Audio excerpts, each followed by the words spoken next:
Bonjour, c'est Solinou. Je vous retrouve aujourd'hui pour le deuxième vlog écriture. Aujourd'hui, je vais passer à l'étape de la construction des personnages, puisque j'ai déjà l'idée du projet que je souhaite écrire, comme je vous l'ai expliqué dans la toute première vidéo. Je me sers désormais d'une fiche que j'ai trouvée sur YouTube, sur la chaîne YouTube de Margot. Et donc elle se présente comme ça. Elle est pleine voilà, de petites informations, c'est recto verso. Et comme je m'en sers pour tous mes personnages, je l'ai juste imprimé en un seul exemplaire et j'écris tout sur mon petit carnet. Donc voilà, je vais vous laisser avec les images. J'ai hâte de commencer le projet, même si, voilà, comme je vous expliquais, ça me fait un peu peur parce que j'ai eu un blocage il y a quelques mois. Et si vous ne comprenez pas de quoi je parle, je vous invite à aller voir mon premier vlog écriture que je vous mets en lien dans la barre d'infos.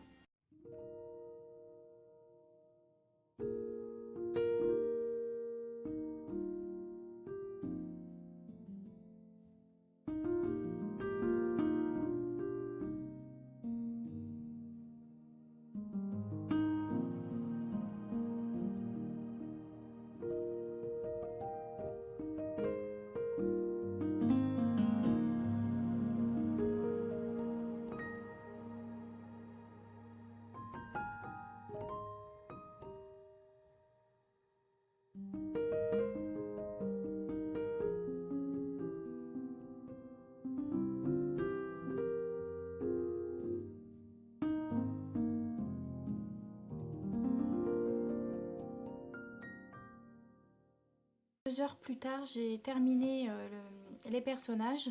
Donc en fait, pendant que je construis les personnages, ça me donne des idées pour l'écriture. Et aussi, du coup, ça me donne des choses à chercher, des informations à chercher, par exemple sur une caractéristique. Par exemple, là, j'ai un des personnages qui a une maladie chronique. Donc, comme je ne m'y connais pas assez, je vais faire des recherches sur cette maladie. Je vais faire des recherches aussi sur le lieu d'habitation de mes personnages. Je vais essayer de trouver des photos pour m'aider pour les descriptions des foyers. Pour, en fait, finalement, pour m'aider à m'ancrer moi aussi dans le récit. Parce que si je ne sais pas de quoi je parle, si je ne connais pas à peu près les lieux où vont aller mes personnages, finalement les lecteurs ils vont être aussi perdus que moi. Donc les recherches c'est une étape vraiment très importante au même titre que la construction des personnages. Mon héroïne, mon personnage principal s'appelle Allison. Elle est californienne, elle a toujours vécu à Los Angeles. Elle vit en colocation avec son frère James et sa fiancée Colleen. Ils ont hérité tous les deux de la maison de leur grand-mère. Et quand je dis maison, entendre superbe villa au bord de l'eau, avec tout ce qu'il faut pour se mettre bien. Je vous en garde un petit peu, hein, je vous dis pas tout. Ensuite, on a le personnage de Caroline Duché, qui est une Française qui s'est expatriée aux États-Unis pour vivre la grande vie, la vie de star dont elle a toujours rêvé. On a ensuite Madeleine qui vient du Costa Rica. Voilà pour ce qui est des personnages, en gros.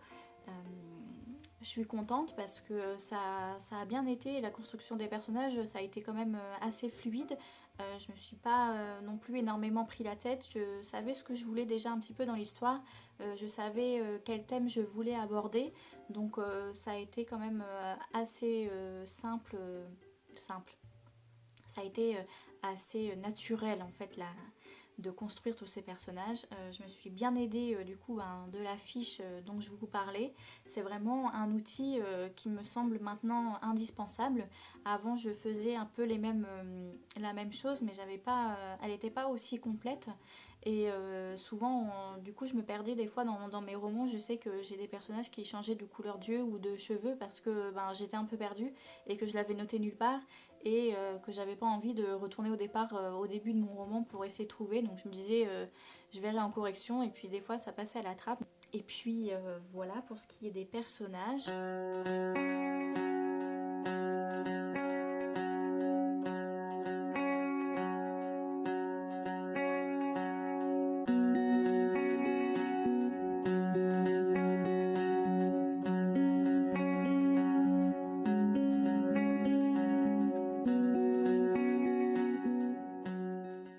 Deuxième jour d'écriture, en tout cas de travail de recherche. Donc hier j'ai fait toutes les recherches, mais après j'étais trop fatiguée pour continuer. Et donc je voulais vous montrer en fait tout ce que j'avais trouvé. Alors j'ai fait sur Pinterest un petit tableau privé avec des images voilà, qui vont m'inspirer parce que j'imprime quelques photos, donc je vais vous montrer. Mais voilà, comme j'ai pas non plus envie d'imprimer 10 millions de choses, du coup je me fais un petit tableau sur Pinterest et quand j'ai besoin je vais l'ouvrir pour regarder. Sinon j'ai ça fait quelques années que je l'ai. Mais je l'ai retravaillé un petit peu parce que voilà, comme ça datait de plusieurs années, des fois il y a des petites mises à jour. C'est en fait les caractéristiques des signes astrologiques. Quand je construis mes personnages, qu'on y croit ou pas, hein, j'aime beaucoup me baser sur les signes astrologiques et la façon dont ça peut influencer un caractère. Donc voilà, pour les Gémeaux, je vais avoir telle ou telle caractéristique du personnage. J'aime bien faire un petit rappel, un petit clin d'œil aux signes astrologiques finalement. Et aussi ça m'aide pour les compatibilités amoureuses. Euh, je me fie à ça, même si après dans la vraie vie je vais pas non plus y croire à fond. Quand je rencontre quelqu'un, je lui demande pas son signe astrologique pour savoir si on va bien s'entendre ou pas, mais voilà, ça m'aide un petit peu au départ pour construire mes personnages. J'ai aussi fait des recherches, alors je regarde pas mal de vidéos, de documentaires, tout ça. J'ai mon personnage principal qui est asthmatique. Les vidéos, ça m'aide beaucoup à comprendre comment ça fonctionne, même si j'en parle pas finalement dans mon livre.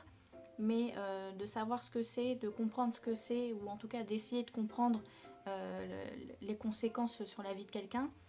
Du coup, ça va m'aider dans mon récit. Je vais pouvoir mieux comprendre mon personnage et les lecteurs au final comprendront aussi mieux les réactions du personnage. J'ai trouvé des photos de maisons pour m'inspirer que j'ai pas imprimées mais voilà, je les ai sauvegardées sur mon ordinateur, donc si j'ai besoin j'irai regarder. Très important, j'ai imprimé une carte de Los Angeles parce que c'est là-bas que va se passer ma première nouvelle. Comme je ne connais pas, je n'y suis jamais allée. Du coup, d'avoir une carte, voilà, ça peut m'aider. J'ai pas envie de sortir des absurdités où mes personnages, en 1 heure, ils vont traverser la moitié de Los Angeles pour aller à un certain restaurant très connu, alors que c'est pas possible en si peu de temps. Donc voilà, j'ai imprimé la carte. Je me balade aussi beaucoup sur Google Maps avec Street View. J'ai fait aussi d'autres recherches, mais je ne vous montre pas tout. Mais je fais des recherches sur la culture américaine, sur les Américains et la façon dont ils voient le couple, sur la culture aussi du Costa Rica, puisque j'ai un personnage qui vient de là-bas. Sur sa façon sur leur façon de voir la vie, de voir les choses de la vie, de voir le couple. Je me renseigne sur les sorties à Los Angeles, sur le style de vie. Il y a beaucoup de choses qui rentrent en compte quand on veut écrire et j'arrive pas à écrire voilà, comme ça sans recherche parce que tout de suite je ressens qu'il me manque quelque chose, j'arrive pas à aller vraiment au bout de mes idées.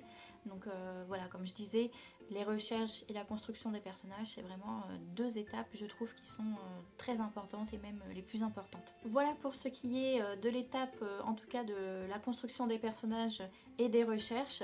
Les recherches, je ne les cesse jamais vraiment, j'ai toujours des petits trucs à regarder, donc soit je le fais sur mon téléphone en écrivant, même si j'évite parce que j'ai tendance à vite me déconcentrer et donc à aller sur Instagram, sur Twitter, sur YouTube, etc.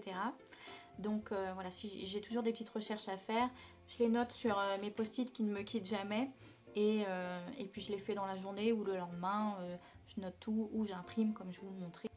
J'espère que cette vidéo vous a plu. N'hésitez pas à venir me parler, je serai ravie d'en apprendre un petit peu plus sur vous et de vous lire.